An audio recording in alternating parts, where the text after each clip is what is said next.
Good afternoon. Welcome to the daily briefing.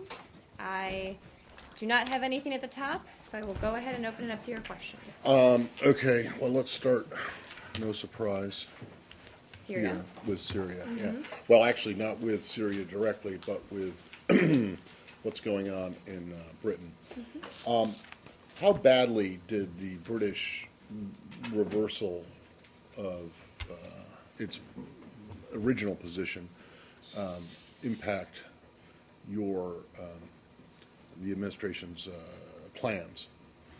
Well, A, the president still has not made a decision yet about a response. We are staying in close touch with our UK counterparts, are clearly aware of the discussions taking place in their parliament today.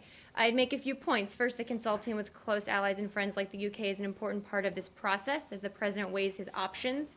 We share the UK's strong view that the Syrian regime must be held accountable for the indiscriminate use of chemical weapons, and we will continue consulting closely with them as we consider our response. Right. Well, were you surprised at all, or has it complicated your or the president's, the administration's deliberations or timing of what to do and when to do it?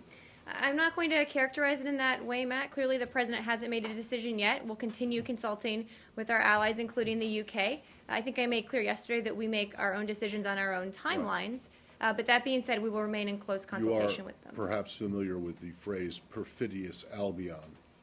Does that apply here? Is it is that an appropriate expression to use? I'm not going to characterize it in that way, Matt. Then can I just ask whether or not and I think you answered the question just now, does it matter to you whether the British Parliament approves an action?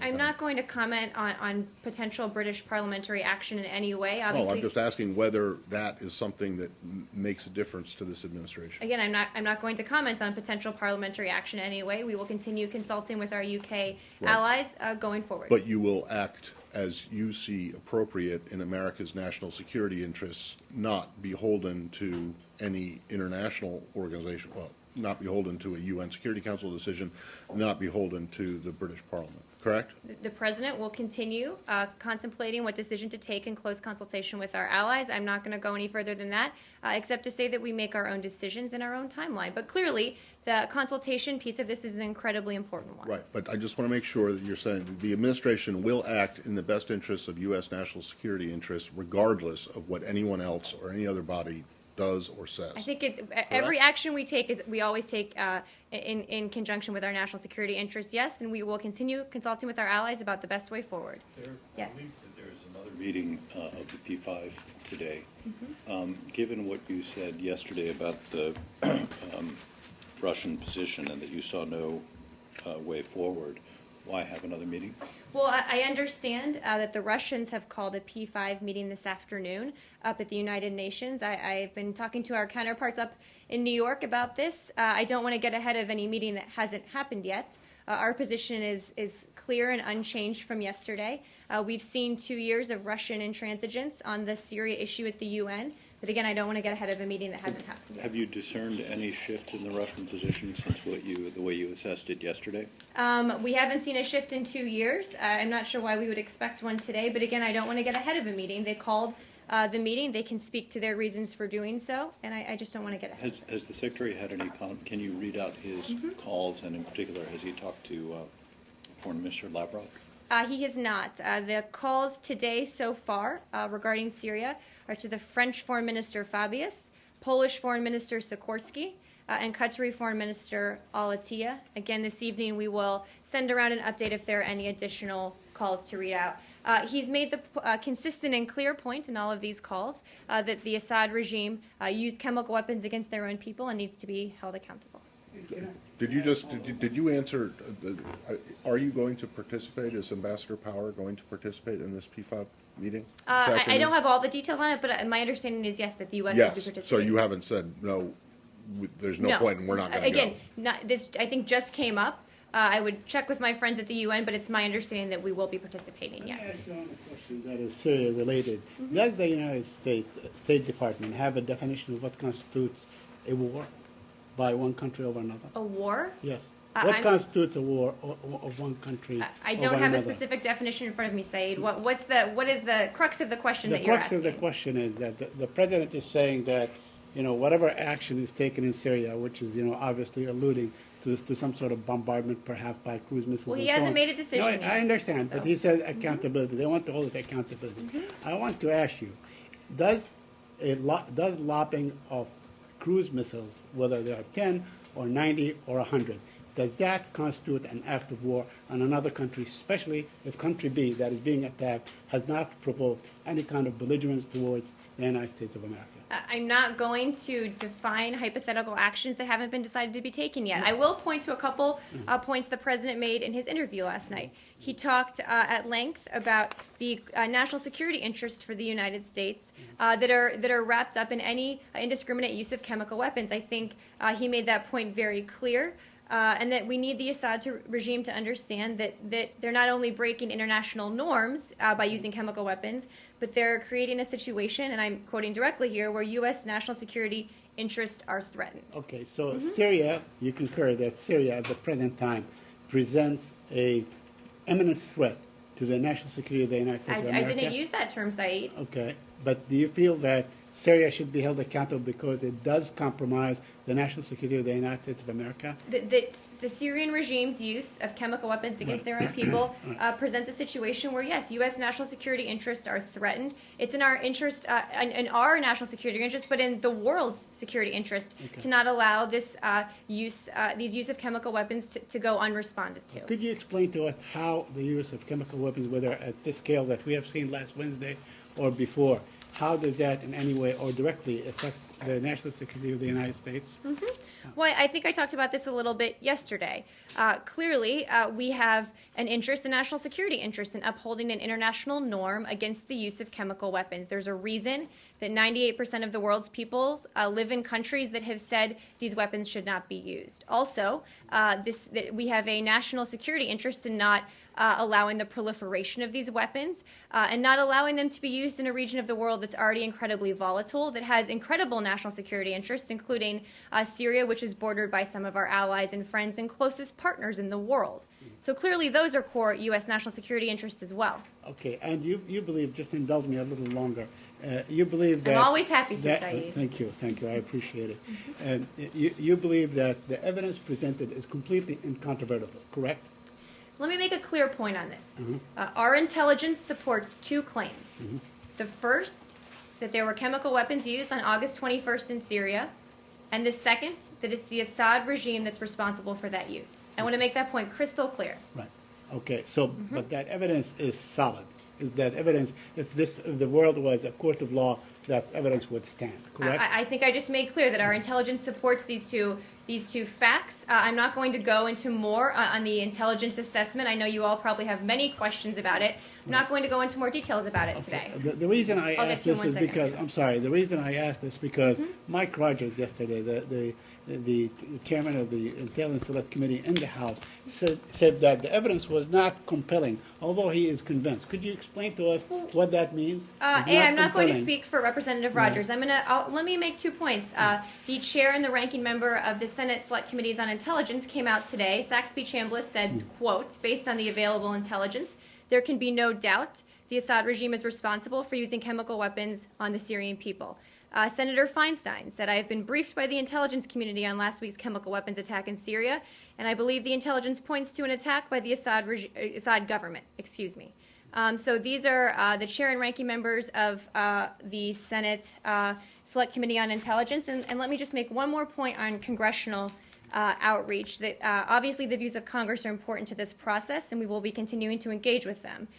Today at 6 p.m., senior administration officials will hold an unclassified phone briefing for congressional leadership and the chairs and ranking members of national security committees to build on the administration's ongoing engagement with members of Congress. Senior administration officials participating in this unclassified call include Ambassador Rice, Secretary Kerry, Secretary Hagel, Director of National Intelligence Clapper, and Vice Chairman of the Joint Chiefs of Staff, Winfield.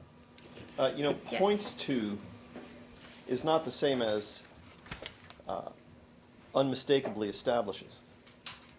Right? So you just read out a statement from Senator Feinstein in which she said that based on her briefing by the administration, the evidence, quote, points to. And I read unquote. Saxby Chambliss's, and also I would point out that the classified assessment has not yet gone to the Hill, but I think I made very clear that our intelligence supports two claims, and we'll be talking more about the assessment in the coming days. I know we all are waiting for an unclassified version to be put out publicly, but I want to be crystal clear on what the intelligence shows here. Sorry, the White House, your colleague at the White House, just before you came out here, used the same two quotes from Senators Feinstein and Chambliss. And I await, frankly, honestly, with bated breath the next time anyone from the administration quotes Senator Chambliss as a good thing. But he said, Mr. Ernest, your colleague, said very earnestly that these comments were based on the classified intelligence. So Go ahead. So is Yeah. that's your understanding as well? Yes, that they have been briefed on the intelligence, but we've talked on the about classified intelligence. Correct, yes, but we've Right. talked about when a classified assessment goes to the Hill. You've Okay. asked a lot about that So- timing. That has not gone Right. yet. So even though they have seen the classified or have talked about it or have had access Been to briefed it, on they it. have been briefed on it. They don't say that it proves. They say, as James said, points to, and you yourself say the intelligence supports. Absolutely. Support is There not can the be same. no doubt the Assad regime is Support, responsible. you're saying that That's what supports Saxby Chambliss said. equals prove? I don't define the difference for me. What are you actually getting at here? I'm curious. I'm wanting to know if. Points you to said is circumstantial, it's proves like- is definitive. Again, I said The the intelligence intelligence supports supports. two claims. And is it your Period. position, but that support means proves? I'm not going to get into a linguistic argument with you about what term I'm using. I think let's take a step back for a second and talk about all the things we've talked about in here as well. That first, there's a preponderance of publicly available information that shows that chemical weapons were used on August 21st. The world doesn't need an intelligence community assessment And I'm not to saying- show them that. I don't Let me think anyone- let me but finish I don't up, and then think- I'll get to your next But question. I don't Matt. think anyone is doubting Matt. that. The question is whether you have something that would prove, without a doubt, that the regime was responsible. Again, I'm not going to outline the intelligence assessment. I'll go to you next, Elise. I'll get the intelligence assessment before we release a version of it. I am being very clear about what it shows. I would also say that we have known for a long time and continue to assess, I've been clear about this, that there's one party in Syria who has the capability to deliver chemical weapons using this delivery system in this large-scale manner, and that is the Assad regime, period. So based on these multiple independent streams of information available publicly, again, what our intelligence also points to as well, and we'll be talking more about the specifics in the coming days, that there can be no doubt that chemical weapons were used by the Assad regime in this case, period. I want to, with Elise's kind permission, Yes. I want to focus on a different word. Okay. You said, when you initially read that statement about the 2 points, you said supports two claims, and at the end of it, the transcript will show these are facts. Facts and claims are very different. Well, the claims are what has been made for days, and I'm saying today that we believe both of these to be facts, yes. Okay, you believe them to be facts, but you don't state them as facts. You don't say. I'm not sure what the these- difference is, Arshad. Honestly, I There's don't a know big what difference the between a difference is. claim and a fact. A But fact there have is- been claims let me- out there can I for finish? days. Can I Yes. finish? I mean, there are claims out there all the time. Many of them are untrue. Yes, and the intelligence supports them. Supports the claims, but somehow you do this very slick thing where you go from I'm supports actually not claims trying to be slick to here. fact. I'm not trying to be slick here. I'm trying to say that the intelligence. I'm not But actually. a fact is incontrovertible, right? I mean, there is somebody sitting over there with earphones, that's incontrovertible, right? Supporting a claim of something is by no means necessarily incontrovertible. And there is, I mean, as you know, nobody has said it today, but there is a reason why you get very hard questions when you state things as supporting claims. Then let me and say that it a is, different way. let me finish. Yeah. And that is that the U.S. intelligence that justified the Iraq War was obviously deeply flawed and ultimately proved in many respects to be grossly erroneous. So I think, I mean, if you're saying these are facts, then I Yes. think you ought to change the supports the claim language to say proves. Can I respond? Please. Okay. I'll use another word if this was better. The intelligence shows that chemical weapons were used on August 21st and that they were used by the Assad regime. Again, we're going to talk, let me get to the Iraq comparison as well, because I think this is an important one to talk about. Again, we're going to be talking about the intelligence assessment in the coming days. So there will be more backing this up in the coming days, but I know there have been some questions about it today, so I wanted to make very clear what it does show. And the Iraq comparison, I think it's important to note the considerable differences here when we're talking about the intelligence. Obviously, as we all know, in Iraq, the U.S. was trying to prove the existence of weapons of mass destruction. In Syria, we know that chemical weapons not only exist, but that they were used. That they were used 3 months. We determined 3 months ago that they'd been used, and we've said, based on public and other information, that they were used on August 21st. So that's not in question. That's undeniable.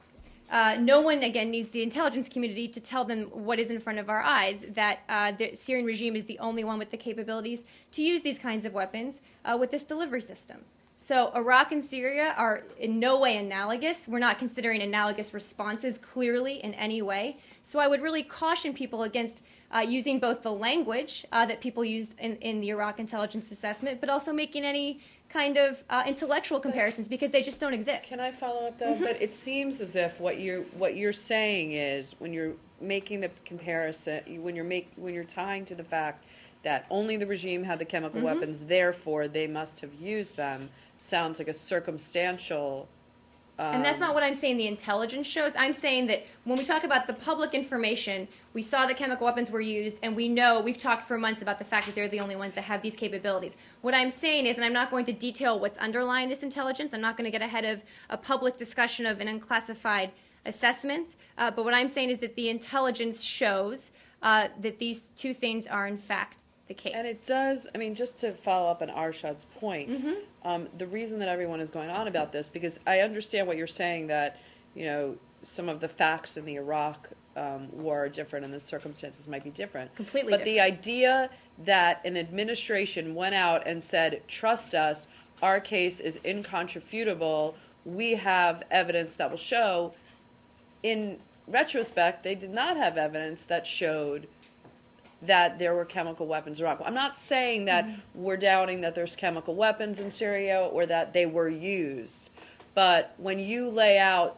you know, when you talk about the strength of your intelligence, and there are, you know, there are officials now that are saying like, oh, well, it's not a slam dunk, and it's just all of these comparisons to, you know, the botched intelligence analysis of what was going on in Iraq. That's where the comparison comes in. And I understand the temptation to make the comparison, but I want to underscore that there are considerable differences here, and I'm just going to go over them again because I do think this is an important point. But there are considerable But I'm differences gonna address with what the you just said. situation. Right, but but it's let me address what you a just redo said. of these intelligence, of the challenging of the intelligence. is what I'm talking about. But I would encourage people not to equate the two intelligence assessments, Okay. because nobody needs an intelligence community assessment to know that chemical weapons were used here. In Iraq, we were waiting for an intelligence community assessment to determine whether they even existed. Those are two categorically different levels of assessment being done here. Well, we actually, the fact of the matter with respect to Iraq, and this is not really a great line of inquiry I want to pursue, but just where the record is concerned, there were intelligence assessments, not only from the United States, but from European governments that concluded that, in fact, Saddam Hussein did possess WMD. We weren't waiting for those assessments. It was on the basis of those shared assessments that action was taken, just for the record. Maria, here, the problem with you knocking down the Iraq comparison is that you're knocking down a false comparison. The comparison The people should keep be. making it, though. No, the comparison is not what you think it is, or not what you're trying to tell us it Okay. is, and then denying it. What do you The think it is? comparison is that in both cases, the administration of the United States was trying to sell the American people and Congress on the need, on the need to take military action, whatever that was. It was not whether or not the facts on the ground were one thing or whether they were another. The fact that the comparison is that in both cases, you were trying to convince or to rally public support, not you, the administration at the time were trying to get this public support and get support from Congress to take some kind of military action. That is the comparison, and doesn't have anything to do with whether chemical weapons were used in Syria or whether Saddam had weapons in Well, Iraq. can I speak to that comparison Okay? before we move on? Actually, So the problem. I would like to. Okay, go ahead. Okay.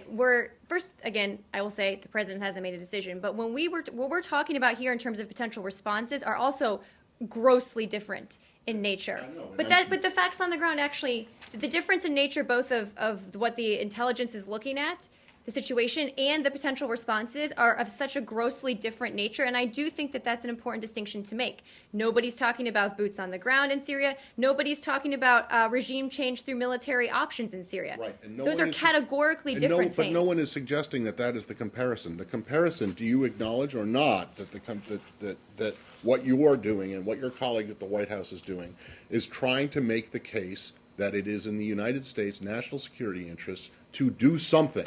I know the decision hasn't been made, but it is in U.S. national security interests to act. Is that not what you're trying Based to on do? intelligence.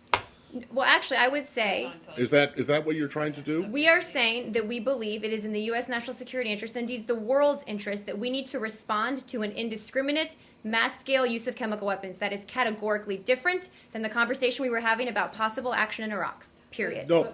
It is actually. No. Yes, go ahead. This is But a Marie, response to yeah. something that's already happened. I understand that, but So it's the different. same. No, you're trying to compare it to something that is different. The comparison, the valid comparison here is an administration trying to sell Congress and the public on the need to act.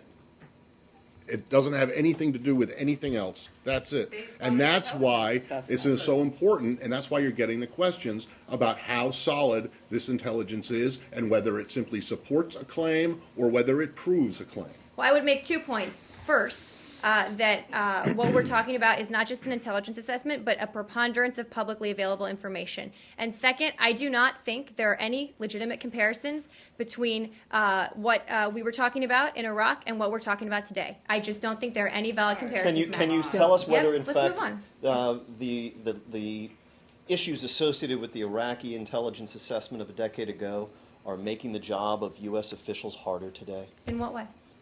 Because there may be, amongst allies and adversaries and members of Congress or anybody who needs persuading at this particular juncture, a certain suspicion of U.S. intelligence or our use of it dating back to that time. I would point to the multiple statements made by foreign leaders and foreign governments from the UK to the Arab League around the world saying that they believe chemical weapons were used here. Again, because we can all watch the videos. We've all heard the stories of survivors saying that chemical weapons were used and calling for accountability. So I think they all speak for themselves, and I don't think those statements actually are anything less than categorical about what they think So happened. Iraq is not a factor today. That's what you're telling us. Iraq is the long shadow of the Iraqi intelligence wars is not a factor today. That's what you're telling A us. factor in what? Don't you think In there's a what you higher? Anything? Don't you think? Come on, it would be disingenuous to. It would really be disingenuous to not acknowledge that, given after what happened with Iraq and how it really hurt U.S. credibility around the world, that this administration said it needed to come in and spend 4 years repairing. And that's exactly what this administration has done. Okay, but if you spent so much time repairing the damage that was done with a faulty intelligence assessment, you got to acknowledge that the bar this time is higher because you don't want to repeat the same mistakes, and you need to show the world that you're not going to repeat the same I mistakes. think we've been clear in this administration that we are not going to repeat the same mistakes of the Iraq War. That's why we ended the war, period.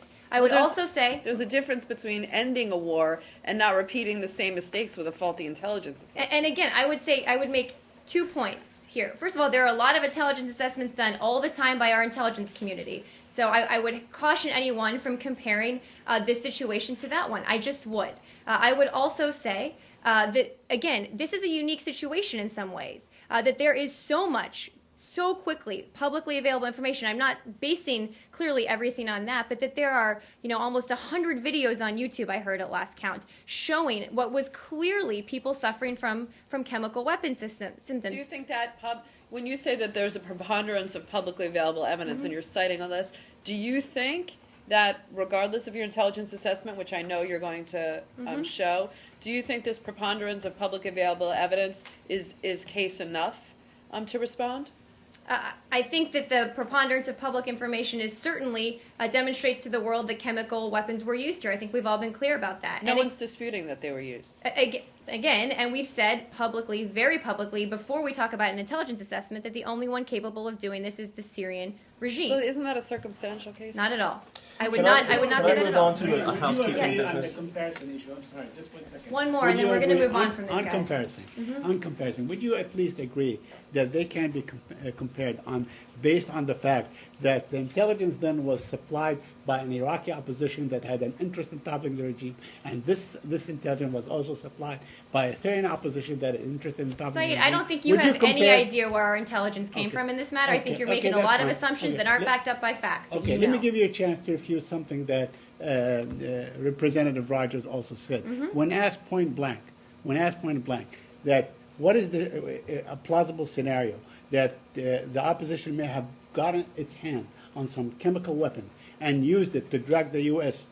Into this mess, they asked him to refute that, and he said that is a probability. Do you agree that that is a probability? I didn't see Chairman Rogers' comments, and I don't know if you're actually characterizing them correctly. Our I am assessment, characterizing him correctly. He was asked this question point blank, and he said that is always a possibility. That's why we have to be very careful. So do you Possibility refute is that different than probability, Saeed. Okay, fine. Okay. Do you consider that Those are to be- different words. Do you consider that to have been a possibility? In this case, no. We talked You are yesterday. 100% certain that the Saeed. chemical weapons were used by the regime.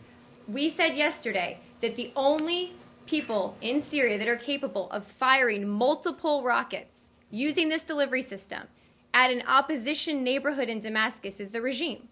Now, clearly, we obviously would be concerned if we got reports that anyone in the opposition had access to these. Clearly, we would be concerned about that. But we're talking about what happened on August 21st. It was a situation where there was a large mass-scale attack undertaken that there's only one party in Syria capable of doing, period. Marie, can we move on to some housekeeping issues We here? can, of course. When this briefing takes place of members of Congress Mm-hmm. and leaders in key committees, apparently at 6 p.m. this evening, I just said that. okay, I confirmed it. is this Mm-hmm. the same thing as the providing of the report, the classified report? It's an unclassified call, I Okay, just okay. said, so it's an unclassified briefing. Okay, Mm-hmm. so after that briefing has concluded, we should still await the provision of a classified report to members of Congress? Correct, yes. Okay, as well It's as my an understanding that unclassified is- version yes. to the public, right, of that report? All right. Correct. Secondly, we covered this yesterday, and I'm just sort of touching bases here again to cover it again, but is there any active effort at diplomacy with the Syrian regime underway? Not to my knowledge, no. Okay, which is another way of saying, it seems to me, and correct me if I'm wrong, that there is nothing the Syrian government can do at this point to avoid the kind of campaign that, or the kind of steps that the president's considering, right? That's going to happen to them no matter what they do right Well, now, we've correct? been clear there will be a response, and I don't think I want to go any further than that on potential diplomatic outreach. Again, not to my knowledge, nothing planned to my knowledge. And no ultimatum has been presented to the Assad regime prior to the commencement of such a response. Well, the response, the decision hasn't been made yet.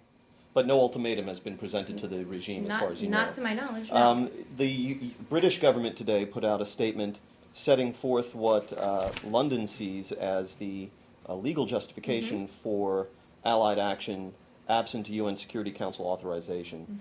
And the specific term that was cited was that the legal justification rests on the fact that this is a humanitarian mission. Is it the view of the United States government as well that the action to be taken, whenever it is decided upon, is a humanitarian action, and that is what grants it legal status? Well, I'd make a few points. Again, as you said, the president hasn't made a decision yet. If a decision were taken, we would not necessarily act on the same basis of the same legal doctrines as our allies, nor would we need to act on the same legal basis as our allies. Again, if a decision is made at some point to undertake some sort of military action, we'll certainly explain our basis when we get to that point, but again, no decision has been made. And the UK statement further went on to say that the goals of the response, whenever it is decided upon, will include deterring and disrupting the ability of the Syrian regime to launch further chemical attacks. Does the U.S. share those objectives? Well, I think broadly speaking, we've been clear that we want to show the Syrian regime that they can't use these weapons and that they shouldn't do so in the future. So clearly, deterrence is part of that. I think the president last night spoke a little bit about this, so I would point you to his comments as well. But clearly, that's something that we think is very important. The key word that I wanted to direct to your attention was disruption, deterring and disrupting. Again, Is it a goal of the United States response, whenever it is decided upon, to disrupt Assad's ability to use chemical weapons? I'm not going to go any further in terms of goals for a hypothetical action that hasn't been taken Just a yet. couple I'm just more. not going to go any Just further. a couple more real quick. There is expected to be British parliamentary consideration on Tuesday, if I'm not mistaken. Does that affect our timing or our decision-making process at all, the fact that it's not until Tuesday that the UK Parliament is expected to address this? Well, as I said, I think maybe before you walked in, that we're staying in close touch with our UK counterparts, obviously aware of the discussions taking place in Parliament. We've also said that the President will make a decision and will act on any response on our own timelines, but clearly we believe consultation with the British government is incredibly important. Two last things. Can I just follow up on that one point? You believe consultation with the British government is important, but do you believe that acquiescence from the British Parliament is critical? I'm not going to further comment on a hypothetical, also further comment on parliamentary action. I'm just not.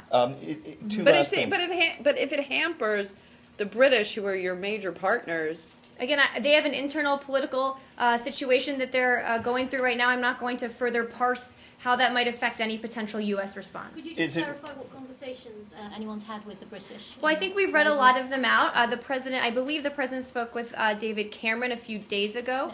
Anything planned in the next bel- 24 hours? I'm sorry? Is there anything planned in the next 24 hours? Not to my knowledge, but we've stayed in close consultation with them. The secretary has spoken with Foreign Secretary Haig. I believe the vice president has as well, but I'm not positive. You should check with the White House on that. Is it a legitimate concern that the passage of time somehow serves to erode the international legitimacy of any response the president might commence?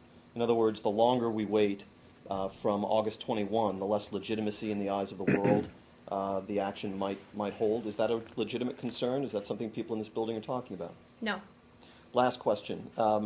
Has this building or the United States government more broadly arrived at any assessment as to the likelihood of the Syrian government launching any retaliatory strikes on Israel as a result of any action the president might decide to take? Well, broadly speaking, James, I think as I've said, clearly when the president and his team are looking at potential courses of action, we take into account a wide range of possible consequences from those actions. I'm not going to go more specifically than that, I don't think, at this point. But clearly, we have friends and allies and partners in the region, and all of those are factors playing into a potential course of action. But has a conclusion about the likelihood of retaliatory action against Israel been taken into account? I'm not going to get into any more specifics than that. Of course, these factors are always taken when was into the account. last time Secretary Kerry spoke to Prime Minister Netanyahu or, well, there's no foreign minister now. I can find that out for you. I don't have that in front of Yeah, me. can you find that out? I can. Why just is don't have that in front why of me. is this evening's briefing going to be unclassified? I think refer you to the White House for more details about it. I think part of the reason might be because Congress is in recess and people are calling in from all across the country. I think that might be a logistical reason, but I would refer you to them for a further response to that. And how you said that? I mean, I guess if it's so important to consult Congress, it would seem that it would be equally important to consult Congress as fully and richly as you possibly can, and that would mean including classified assessments. So, And they've certainly, the people that are parts of leadership or chairs and ranking these committees clearly get classified information, and they will get classified assessment when it's finished as well. but the point is, I mean, if it's so important to consult them, why isn't it so important to consult them with the full array of information that you can give them? In other words, why not find a way to get them a classified That will be line? happening as soon as humanly possible. Clearly, this isn't our only consultation with leadership and ranking members and chairs of these committees. This is one conversation that a lot of people have focused on. This consultation's been going on for days, and it will continue. And we've shared classified information as appropriate with them. And again, when the assessment's done, we will share that as well. Do you expect do you expect tonight the release of an unclassified assessment to the public? I don't have any update on timing on that for you. And the last one from me on this. Do you have an estimate on the completion of the classified assessment? I don't. So I just want to follow up on this on the call. So the lawmakers who dial into this call tonight should not expect any classified information It at is all. an unclassified call. So what is it that they're going to hear beyond the talking points that you and the White House and Secretary Kerry and the President's interview last night? What are they going to hear anything other than that? Well, I think it's safe to assume that our conversations with Congress are fulsome on this. There's a lot, as we've said. By the way, let me just interrupt you there. The word fulsome, I don't think means what you think it does. Are we going to do definitions today, or are you going to Yeah, I think if you look at the main definitions of fulsome, you'll find that it means almost probably the opposite of what you intended. Okay, well, let to me mean. finish But what I was saying, go please, ahead. before you do definition onto me again today. Our conversations with Congress have been extremely detailed, I think, and there's a lot, as we've said in this room, that we can talk about at an unclassified level about what happened here. There just is. There's so much unclassified information about this out there that I understand, but do it you- will be a good discussion, But is and it- again, we can talk about it after it happens. Okay, fair enough. But Mm-hmm. I mean, is the administration comfortable taking, or even considering military action on the basis of 100 YouTube videos? First of all, the president hasn't made a decision yet, and he's taking I into know, account. but the president is clearly considering all options on the table, right, except for boots on the ground. So that includes some kind of military activity. He's taking You're into talking about account- unclassified information. You're saying that on the internet you can find, you said, 100 YouTube videos at last count. Is that really enough for the president of the United States to consider military The action? president is taking into account the host of information that he has. Okay, but a that's- lot of that is classified information. It's the intelligence assessment. It's incredibly highly classified information. It's also Right. publicly available information. Well, It's it all can't of be the both. above. Why can't it be? Absolutely. No. It can't be at the same time. It can't be highly classified and public at the same Those time. are two separate Okay, so buckets of why? information. So then it gets back to Arshad's question, and the question about what exactly is the utility of this phone call to members of Congress tonight. Because we believe we want to stay in close contact with members of All right, Congress. This is but if- not the entirety but if- of our consultation with Congress by any means. Okay, but if I'm a member of Congress and I have questions about this, I certainly am not going to be satisfied with the Secretary of State telling me that I can go to YouTube and look at 100 videos. Don't assume you know what the secretary is going to say on this call tonight, I'm Matt. only using your words. Right, When and you he'll say said, something I'm sure different tonight. okay, but go not- into more detail. But nothing classified. But again, we've had classified discussions with members of Congress With two that you've leading up mentioned. to this day. That's not the entirety of it, I would say. with Did the those other two people that members. get classified information that were briefed on the classified information? You're not quoting from them. Were they less? Were they? I just any of gave them two less? examples because they're the chair and the ranking member of the Senate Select Okay. Committee on Intelligence. All right. Our classified conversations have been ongoing with them, and they will continue to be. So this meeting tonight does not represent the breadth of our consultation with Congress. I would strongly encourage you not to report it that way. Well, given the urgency, excuse me, Said, given the urgency of trying to issue some sort of convincing response to the Assad regime, why isn't this administration working more closely with Speaker Boehner and with Leader Reid on trying to get Congress back here? It was pretty amazing that in London you saw, a standing room only crowd in the House of Parliament today with people wanting to get in their 2 cents about the utility of launching some sort of military action. And here in the United States, everyone is still basically on holiday. So my first question, one, is where's the urgency if the administration truly believes that some sort of robust response is necessary?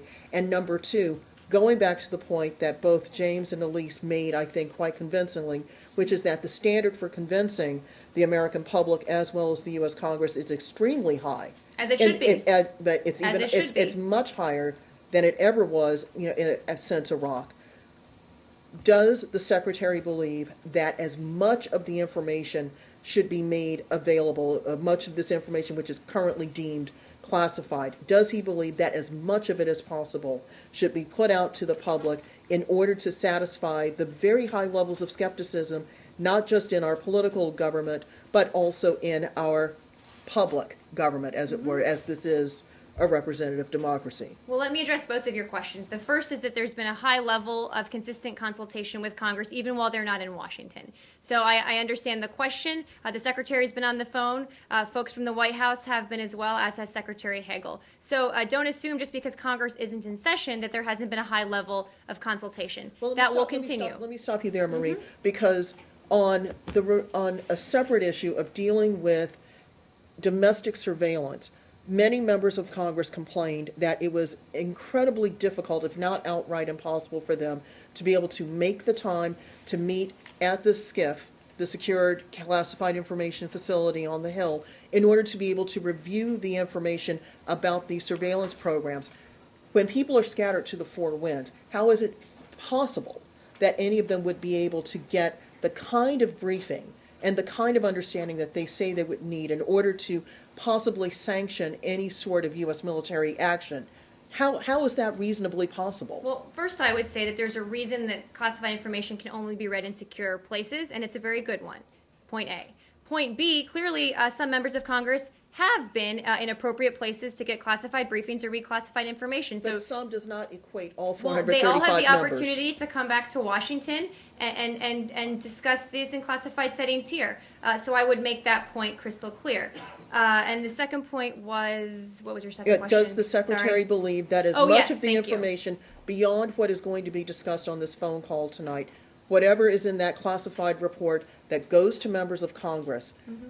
should as much of that information as possible be included in the public version of that document? Mm-hmm. Because otherwise, I think what you're going to find is even more opposition to the idea of another U.S.-led intervention somewhere in the Middle East.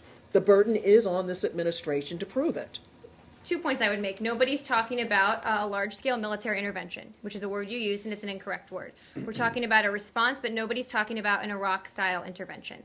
Point 2 that I would make is clearly we all agree that as much information as we can declassify, the better. We all operate under that premise. But as I said on I think Tuesday, maybe the days are all running together at this point, there's a reason that certain sources and certain methods will never be declassified. And it's a very good one, partly based on the fact that we want these sources and methods to be able to detect future use of chemical weapons, a goal I think we all think would say is important. So we will endeavor to provide as much information as possible, but there will inevitably, for very good reasons, be some things we will not be able to declassify. To follow up on Roz's question, though, you've made it clear that the administration is engaged in extensive consultation with Congress.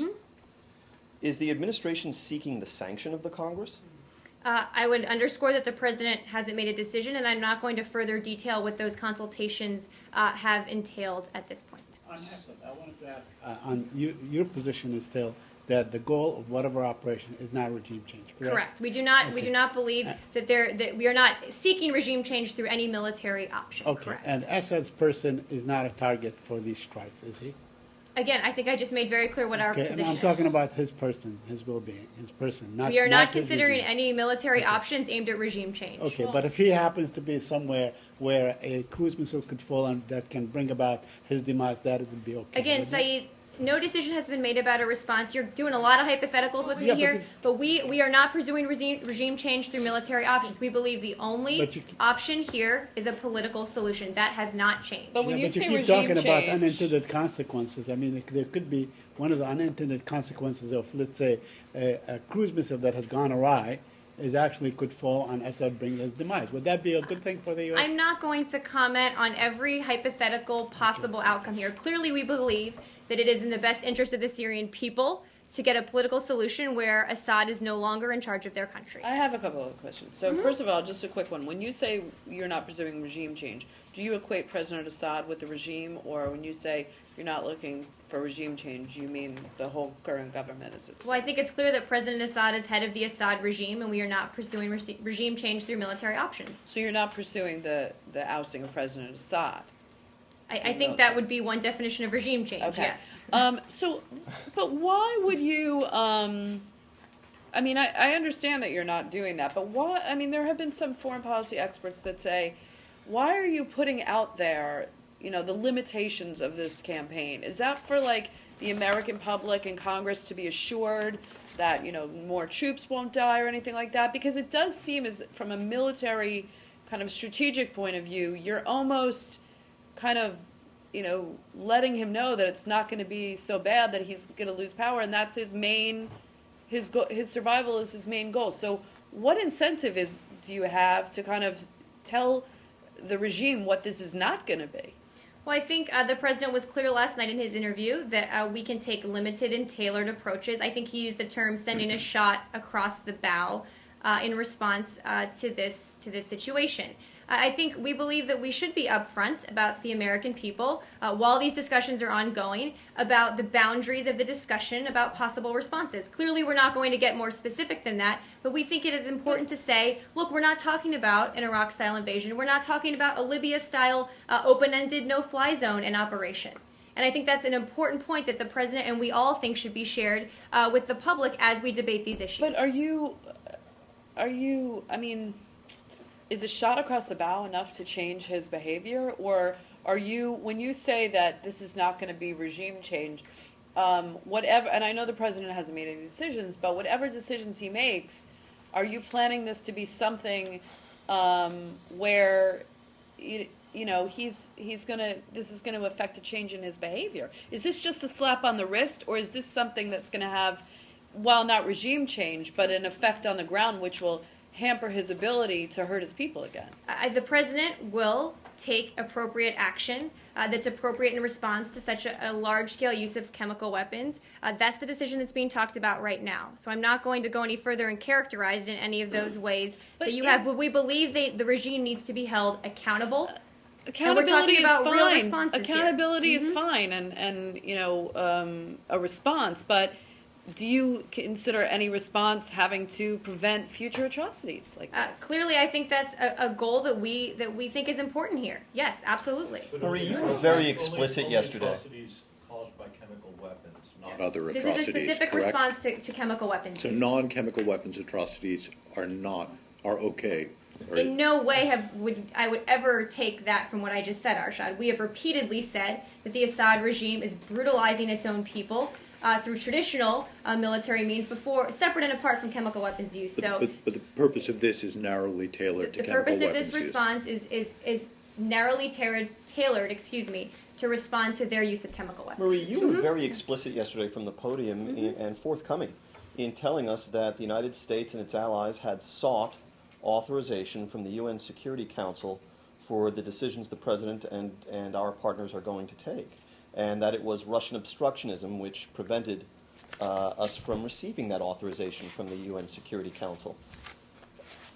What is it that prevents you from telling me whether our government is also, your administration is also engaged in the business of trying to secure authorization from the U.S. Congress? Why are you unwilling to address that? Well, I don't believe I further specified yesterday when I talked about the UN. I said we believe the UN Security Council should make a strong statement here. I didn't further detail what we were seeking there. I also outlined the problems with that. So I said we'll consult with the UN and we'll consult with Congress. I think both of those things are true. I just wonder if, in addition to consulting with the Congress, you are seeking the approval and authorization of the Congress, and why are you unwilling to tell me whether that is true or not true? Again, the president hasn't made a decision, and I'm not going to further detail our discussions with congressional leaders on this. So you're unwilling even to say whether you believe the United States government requires congressional approval for what it wants to do? I'm not going to speak to that hypothetical, no. Is that That it's not required? Well, hold on a second. Isn't that also because the president hasn't decided what in the range of options is not Absolutely. all military, is it? Absolutely. The president hasn't made a decision yet, so we're all getting about 4 steps ahead of the game here when we're talking about these issues. So in They're all fact- hypothetical at this So in point. fact, once he decides, then you will decide whether whatever it is he has decided on requires congressional approval. When he makes or a not, decision, we right? will decide at that Can I- point what we have to do going forward, yes. Can I just, does the administration endorse or believe that in the concept, the responsibility to protect concept? It does. And that would be one of the justifications for action in this case, correct? I think there are a number of justifications. I don't want to get ahead of where we are because we Right. haven't made a decision. Well, There are but there's international- going to be some kind of action, whether it's military or not. There is going to be something, and it would, and the justification for that action would be, one of them would be responsibility to protect. I'm not correct? going to lay out what our justifications are going to be. Clearly, broadly speaking, we believe in the responsibility to protect, but I'm not going to Okay, lay out but- justifications for a All right, decision but then that just- hasn't been made. Okay, fair enough. But just getting back then to what Arshad was saying, I mean, you believe the responsibility to protect only applies to chemical weapons use? No, not at all. Because 100,000 people have died. Very, very few of them, percentage-wise, have died from chemical weapons.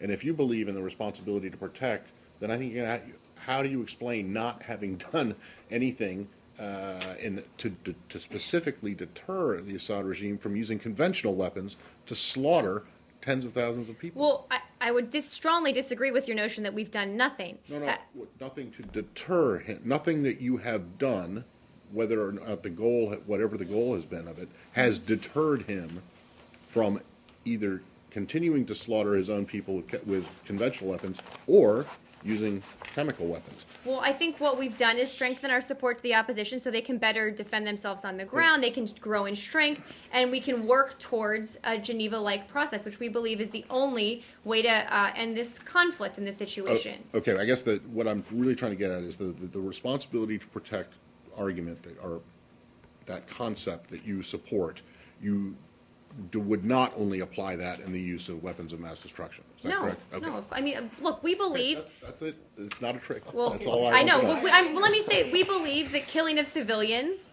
Is a by bad any thing. means, Yes. across the world, is a bad thing. Yes. Okay, and in Syria, that's why we have consistently increased our aid to the opposition, and that we have tried to push both sides. We've worked with the Russians and the UN to get a political solution here. Right, but Yeah. you can't argue. You can't make the argument that what you have done to this point has deterred. Well, we certainly don't have a political solution here yet, but we Right. have helped the opposition grow in strength, and we have seen them in some cases make some gains because of that. yes. Bashar al-Assad listens to this briefing today. Should he take solace and comfort in the fact that he is not a target, his regime is not a target, and 24 hours after the bombing began, he can go on using conventional weapons to do whatever he wants?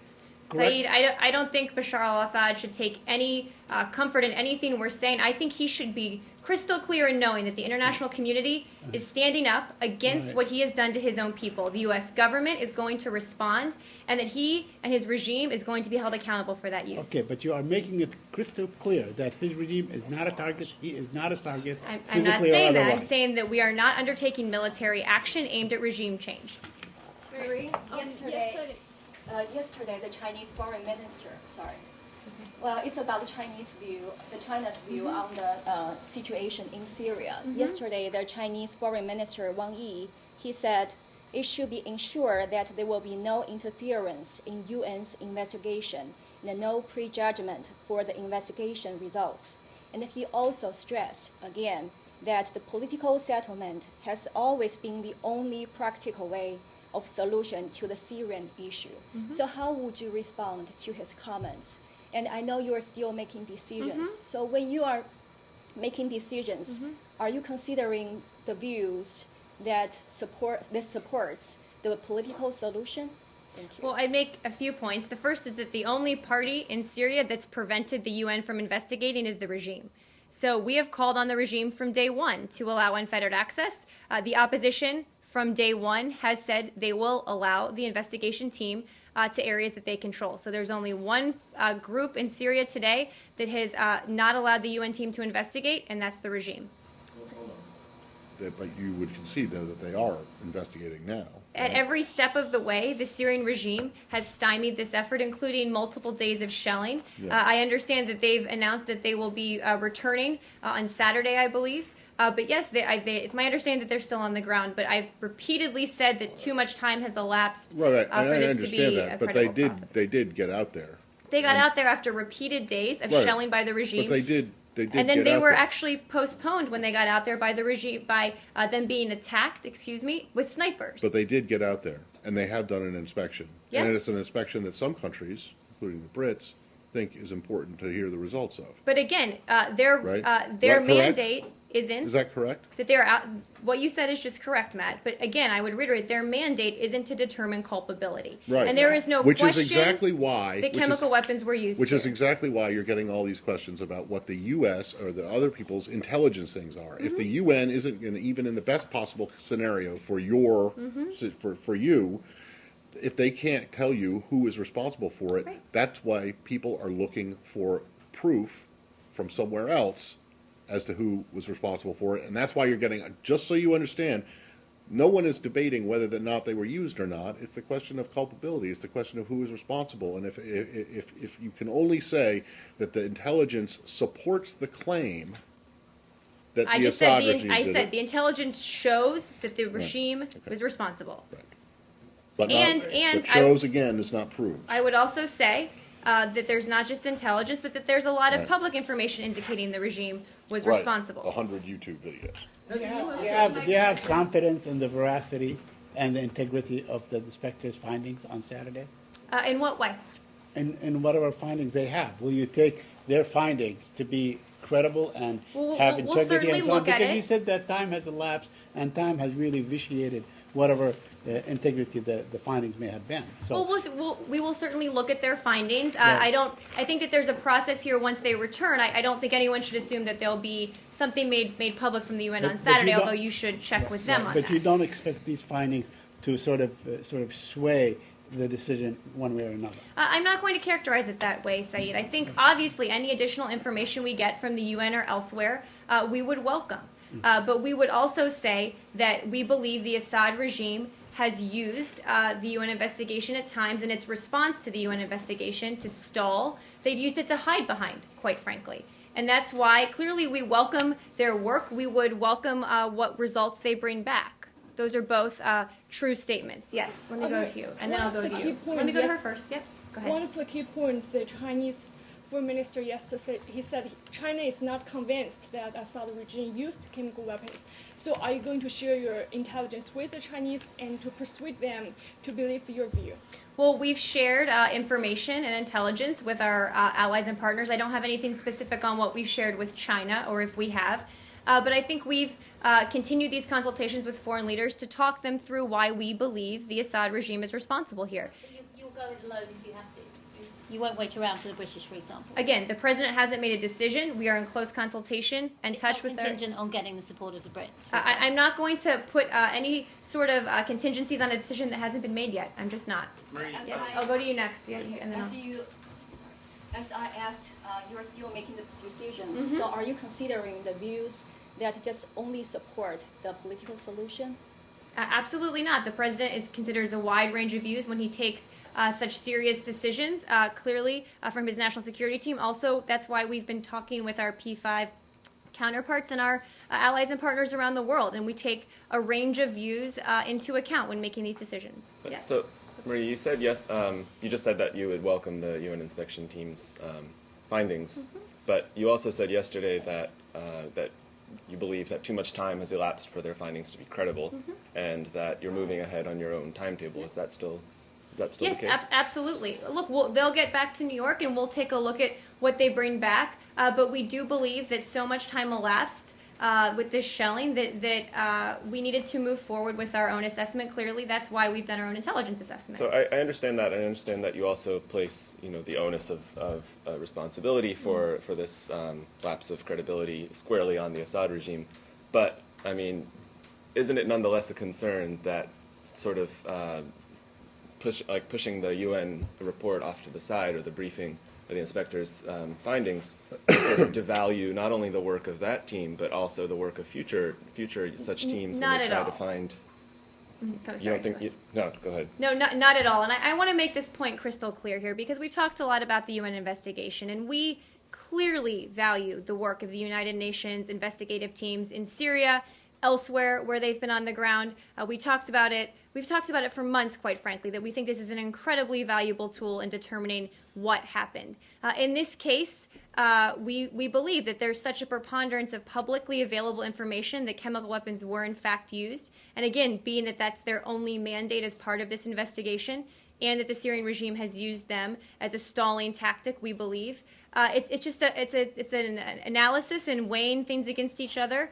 And so clearly we'll look at what they bring back to New York. And going forward, UN investigations clearly are an important part of what we think should happen in these situations. But it still seems like the UN report would carry some legitimacy and credibility that's not conferred from publicly available information like YouTube videos or open source news reports, and that it would be a sort of an important sort of galvanizing point for any kind of response that the U.S. undertakes either with or without international support. Well, again, and we'll take a look at it when it comes in. I don't want to get ahead of that process, but I think I'd also make another point. Everyone keeps bringing up YouTube videos, in part because I bring them up a lot. So I will concede that point to the group. But I'd also say that there are just some key facts here that are publicly available, that this attack took place in an opposition-controlled area that we know the regime has been trying to take action against and clear for months.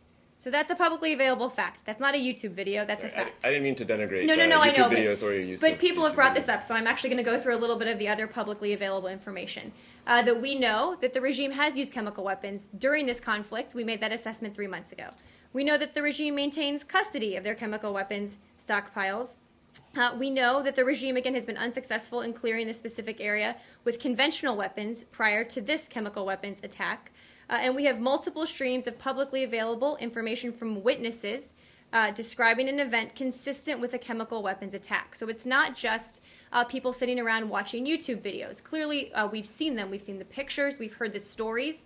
But there is a broad range of information that is actually, I think, quite compelling to determining what happened here. But it's just one more. Sorry, getting back to the original, the point of the whole UN inspection, though. I mean, are you not concerned that that if the U.S. moves ahead with its response, whatever that may be, outside of the UN inspection's results, in the future, similar situations where regimes would be forced to let in a UN inspection team might sort of use this precedent that you're setting as a grounds to not allow the UN inspection team to do its work, to say that I would actually maybe say the opposite, right? That I think that other regimes should say, we would be having a different conversation today, potentially if the Syrian regime had let in the inspections team on day 1 or day 2. Or just to be fair, the UN said itself that it didn't ask to go in on day 1. It didn't ask until several days after the attack. So for the secretary to say, they waited 5 days, that's not really true, because the UN did not ask to go into the site until Saturday. So why did the regime shell the site consistently for 5 days, setting aside the UN team? That's not the behavior of a regime with nothing to hide. That's not the behavior of a regime that isn't responsible for what happened there, setting aside the UN team. But you keep, just on that one point, you keep saying that they denied them access. The Syrian regime could have come out on day 1, as the secretary directly asked of them, and said, we welcome the UN team coming here. We have said we have nothing to hide. We did not perpetrate this attack, so we will let them on the ground. Setting aside when the UN asked, and they didn't do that. In fact, they did the opposite. They systematically destroyed evidence, and that's what they've continued to do since then. At the time, did you, it was the purpose of the call, but did you ever, what was Moalem's response? Sure. Bring him in? To the secretary? Yeah, when he said, look, if you guys really Yeah. have nothing to hide, let the inspectors in. Will you I presume he said, will you do that? What was Moalem's response? Well, I'm not going to give you a line-by-line accounting or transcript of their call. Well, I mean, it might be helpful if the guy said, sure, as soon as they ask, they can come in, and then if they didn't ask until Saturday, and we're talking about this happened on Wednesday. Safe to say that wasn't the response from the Syrian foreign minister. He said, we have nothing to hide, and we're not going to show. The Syrians have repeatedly Take said our that they word were not for it. responsible. Right. And again, that they've said that publicly, I believe, and that was certainly the position the foreign minister conveyed to the secretary. The secretary made clear that if indeed they have nothing to hide, access should be granted immediately. Okay, is it my understanding in this building that the regime has been testing your resolve by using first a very small dose and a bigger dose, then finally last Wednesday this huge dose? Have they been testing your resolve on the red lines? I'm not going to do analysis on the Syrian regime's reasons for doing anything at any certain time. I think let's just do a few more in Syria and then maybe move on. I mean, set aside the video, YouTube's or the brutality of the, which is clear already for 2 years or more than that of regime. Can you make it crystal clear why U.S. has to take an action and this type of action, which is nobody is aware or nobody is even can calculate what will be the consequences. It's not going to deter, or it's not going to disrupt the chemical system or the regime itself. So what is crystal clear going to be achieved by that action? Is it like giving a lesson or take a step or what? Well, I think that the president made very clear last night that the Assad regime needs to understand that by using chemical weapons on a large scale against its own people, against women and children, civilians, that you're not only breaking international norms and standards of decency, I believe those were his words, but that you're creating a situation where U.S. national security interests are threatened. So he made very clear why we believe it's in our interest to respond here.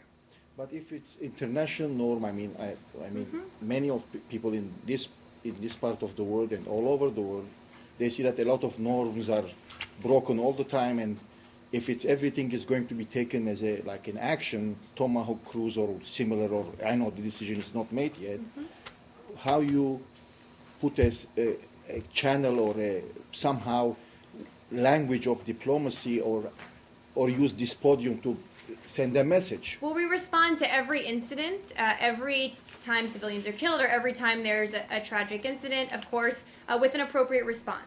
We believe that this was such a mass use on such a mass scale of a weapon that so much of the world has said should not be used, that we will respond appropriately here. So I think we take every situation individually. This is such a gross violation of norms against chemical weapons use that's why we're taking appropriate action. We will be taking appropriate action at some point. Can we move on? Yes, we're going to move on right after this, Okay. Saeed. I promise this is my last question. Do you agree or disagree with Hans Blix, the Swedish diplomat, who was pulled out on the 17th of March 2003, 2 days before the invasion of Iraq and the bombing of Iraq, who said that the United States should not be the policeman of the world?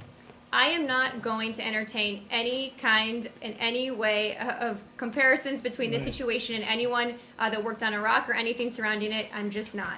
And I think we're going to move on now. Yes. How about former U.S. weapons inspectors? You don't want to talk about them at all. I want to move to Pakistan, if I could. Do you have any reaction, positive, negative, or otherwise, to the decision on the doctor who assisted in the bin Laden raid, the case? We have seen the reports that Dr. Afridi's sentence was overturned. Our position on Dr. Afridi has long been clear. We regret both that he was convicted and the severity of his sentence. We hope this latest development leads to an outcome that reflects the fact that bringing Osama bin Laden to justice was clearly in Pakistan's interests as well as ours. We continue to believe, of course, that the prosecution and conviction of Dr. Afridi sends exactly the wrong message about the importance of this shared interest. So, just so this is the first step in something that you hope sends the right message? We hope this latest development leads to an outcome that reflects the fact that we believe this was in both of our shared interests. I know there's a process, and I just don't want to get ahead of it. I understand, but I'm looking for you to. I'm trying to find out if this is something you welcome, you're pleased with. I'm not going to use those words. So. I'm just not going. I'm not going to use those words, Matt. Staying with this, do you regret that Dr. Afridi's identity became public knowledge? I'm not going to entertain that question from here. I just don't have anything for you on that. Why not? Because I'm not. Well, no, but because is a reason that even 4-year-olds, find hard to accept. I mean, and the reason I ask is that it is difficult to. If you think about a signal that is sent by the fact that he was outed, right? It sends a signal to people who might cooperate with U.S. intelligence that they can't really be sure that they're going to be protected. And I that's believe why I ask, people, including former CIA Director Leon Panetta and others, have spoken to this. I'm not going to speak further to it from here. I'm just not. Yes, we can. The Palestinian-Israeli peace process. Is there anything that you could possibly share with us? Or is this going to be the case throughout the next 9 months? That we come and we ask, we don't know what's going on, we cannot measure the progress, and then at the end of that period, we may end up with nothing. Or we may end up with something. Okay, so is it your feeling that we will end up with something? When we have updates for you, Saeed, we will give them. Clearly, we believe that it's an important step that both sides are back at the table. We wouldn't be so invested in this process if we didn't think it had a chance to succeed. Okay, what kind of things that would prompt you in one way or another to actually update us on what is going on. I'm not going to further go into that. Yes. Senator Feingold or anyone else in this building spoken to anyone about the fighting north of Goma? I don't know if I have anything on that for you. Let me see. I don't think I have anything for you on that, Scott. Let me check into that and get back to you if I have an update. I'm sorry, I just don't have anything in front of me. The Secretary issued a statement yesterday about looking to Iran for help with Mr. Levinson and other U.S. Missing Americans believed to be in Iran. What is the point of that kind of statement? Was there an anniversary or a marker? Has there been any change in their cases that alarm Yes. you? 2 years. I believe there was an anniversary. I'm sorry, I don't have this all in front of me. I do know that we've repeatedly talked about the importance of our serious concern about the fate of these 3 U.S. citizens that are detained or missing in Iran. I know that we put out a statement yesterday on this. We continue to call on Iranian authorities to permit a visit by officials of the Swiss embassy in Tehran to determine the well-being of both Mr. Abedini and Mr. Hekmati, and of course to release them. Can do you want hazard your guess as to why the word respectfully was used in this statement, whereas it has not been before? Do you think sugarcoating it with the word respectfully is going to make President Rouhani more sympathetic to cooperating? I'm not going to parse the statement for you any further. I think we've been crystal clear what our position is on this. That hasn't changed. But do you have some reason to expect that with this new president, who seems to have a more forward-leaning foreign policy position, that this might be a good time, that there might be some movement in these cases? I'm not going to venture a guess on that, Elise. Yes. Yes. Egypt? Yep. Do you have any update about Egypt concerning this focus about Syria and I do anything? not have any update for you on Egypt. But it's Nothing still at a all? focus. Of course it's still a focus. I don't have any updates for you. About, about the arrests of new people and I don't have any about updates the for last you. day of being Mrs. Ambassador Patterson today, and somebody has to replace him. Her. I don't have any updates for you on Egypt. Okay. Could you comment on Mr. Satterfield likely assumption of duties in Egypt? I don't have anything for you So on can that. you If I have confirm- any personnel announcements to make, I will do so. Can you confirm or deny that Mr. Satterfield is taking responsibility for the embassy in Egypt? I don't have anything for you on that. But it's a reasonable expectation to ask where a top U.S. diplomat of his stature is right now. Is he in Cairo? I don't know the answer. If I have more details for you, Could I you will let take you the know. question? I'm just wondering if there's any update on Ambassador King. No, I don't have any updates for you. You still, though, expect everything is on track for him I to- just don't have any updates for you today on that, Matt. If I do, I'll let you guys know. Well, as far as you know, though, there's no change. He's Again, still on his way. No updates for you. I can't tell what that means.